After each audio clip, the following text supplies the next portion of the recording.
यहाँ रुकना सही नहीं है। कहाँ तक भागोगे? वो तुम तक पहुंच चुका है, छल चुका है तुम्हें। अब तुम में से कोई नहीं बचेगा। इतना कहकर वो आदमी वहां से गायब हो जाता है। अक्षय और आदि हाँफते हुए वापस गाड़ी में आकर बैठ जाते हैं। गाड़ी में बैठ आदि, हम अभी भी छलावा में हैं। और उस आदमी ने अभी अभी हमसे कहा कि वो हम तक पहुंचकर हमें छल चुका है। इसका मतलब कहीं ये तो नहीं कि छलावा हम में से ही कोई एक हो। अबे क्या बकवास कर रहा है? क्या नई कहानियां बना रहा है अब तू? अरे तू तो पूरे रास्ते सो रहा था ना, तुझे नहीं पता हमारे साथ क्या क्या हुआ है। तू चुप रह, ये ढाबा भी एक छलावा ही था। कुछ समझ नहीं आ रहा है क्या सच है क्या भ्रम। एक मिनट रवि, इतनी बार गाड़ी रुकी, इतना शोरगुल हुआ, तेरी नींद कैसे नहीं टूटी? तू रवि ही है ना? कहीं ऐसा तो नहीं कि यही छलावा हो?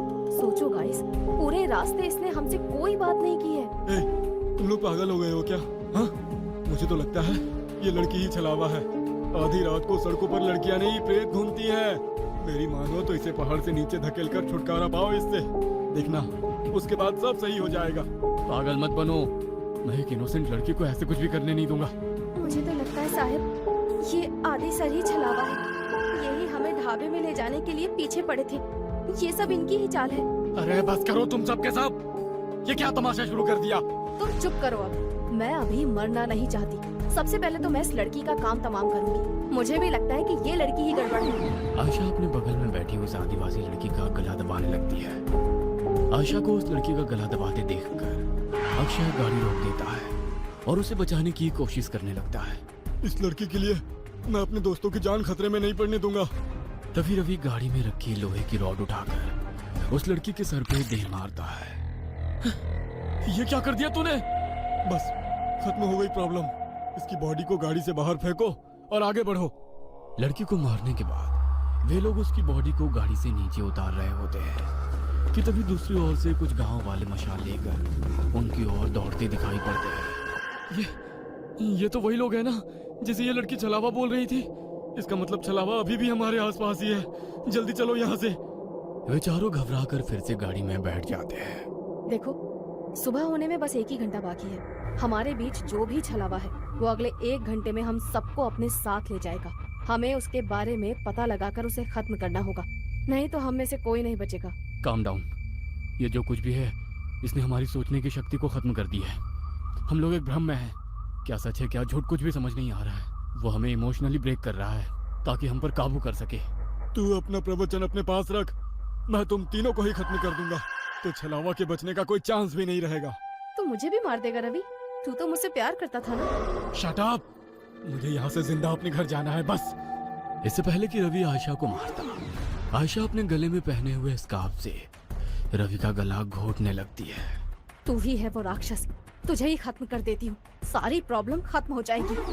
आयशा और रवि के बीच होती हाथापाई को देखकर अक्षय अचानक से अपनी सीट के पास रखी बियर की बोतल को आदि के सर पर दे मारता है। उस फूटी हुई बोतल से ही अक्षय आदि के ऊपर एक के बाद एक कई सारे वार कर देता है। अक्षय के आदि पर हमला कर देने से अचानक ही आदि का चेहरा बदलने लगता है और वो एक खौफनाक चेहरे वाले प्रेत में बदल जाता है। आदि का चेहरा बिल्कुल काला हो गया था और उसके बदन पर कपड़े भी पुराने और फटे दिखाई दे रहे थे। हैरानी से अक्षय की ओर घूरते हुए वो जोर से चिल्लाया, नहीं, ये नहीं हो सकता। आज तक मेरे भ्रमजाल से निकलकर कोई बाहर नहीं आ पाया है। तुझे कैसे पता चला कि मैं ही छलावा हूँ? पिछले काफी देर से मैं आज रात की सारी घटनाओं की कड़ियां आपस में जोड़ने की कोशिश कर रहा था। तुझे पहले ही पता था कि हम तेरा बर्थडे मनाने लोनावला जा रहे हैं। घर से तो तू खुशी खुशी हमारे साथ आ गया था, लेकिन जैसे ही ये पहाड़ी हाईवे स्टार्ट हुआ तू कुछ अजीब सा व्यवहार करने लगा। पहले तूने कई बार मुझे यू टर्न लेने को कहा, जबकि तू जानता था उस रोड पर आगे 10 किलोमीटर तक कोई यू टर्न नहीं है।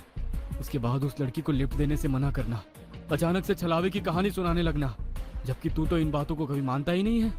वो गांव की लड़की ठीक कह रही थी, तू ही मुझे जानबूझकर उस ढाबे में ले गया था, लेकिन मैं वहां से बचकर किसी तरह निकल आया।